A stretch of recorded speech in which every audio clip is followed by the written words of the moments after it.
The opinion was also whispered that my master was my father. But of the correctness of this opinion I know nothing. The means of knowing was withheld from me. My mother and I were separated when I was but an infant, before I knew her as my mother. It is a common custom, in the part of Maryland from which I ran away, to part children from their mothers at a very early age. Frequently, before the child has reached its 12th month, its mother is taken from it and hired out on some farm a considerable distance off, and the child is placed under the care of an old woman too old for field labor. For what this separation is done, I do not know, unless it be to hinder the development of the child's affection toward its mother, and to blunt and destroy the natural affection of the mother for the child. This is the inevitable result. I never saw my mother, to know her as such, more than 4 or 5 times in my life, and each of these times was very short in duration, and at night. She was hired by a Mr. Stewart, who lived about 12 miles from my home. She made her journeys to see me in the night, traveling the whole distance on foot, after the performance of her day's work. She was a field hand, and a whipping is the penalty of not being in the field at sunrise, unless a slave has special permission from his or her master to the contrary, a permission which they seldom get, and one that gives to him that gives it the proud name of being a kind master. I do not recollect of ever seeing my mother by the light of day. She was with me in the night. She would lie down with me and get me to sleep, but long before I waked she was gone. Very little communication ever took place between us. Death soon ended what little we could have while she lived, and with it her hardships and suffering. She died when I was about 7 years old, on one of my master's farms near Lee's Mill. I was not allowed to be present during her illness, at her death, or burial.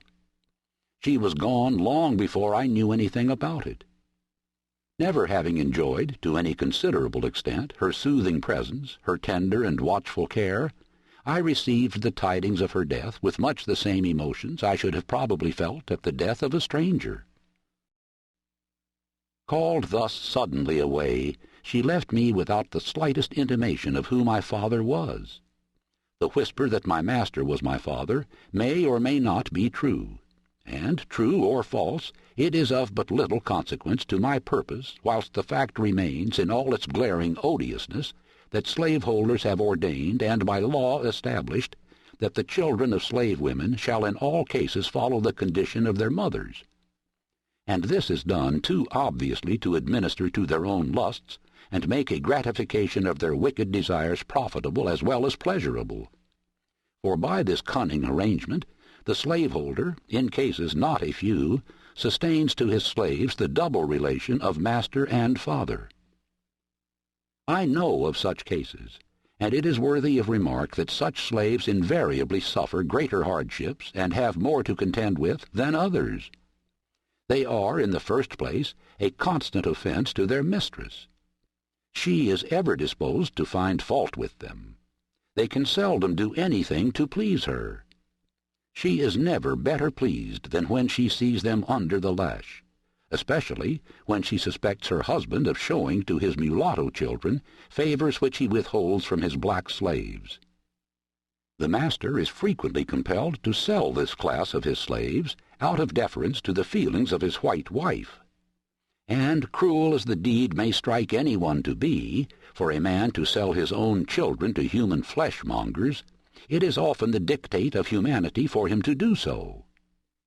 For unless he does this, he must not only whip them himself, but must stand by and see one white son tie up his brother of but few shades darker complexion than himself, and ply the gory lash to his naked back.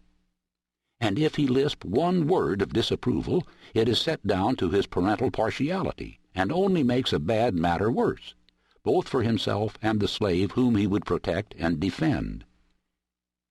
Every year brings with it multitudes of this class of slaves. It was doubtless in consequence of a knowledge of this fact that one great statesman of the South predicted the downfall of slavery by the inevitable laws of population.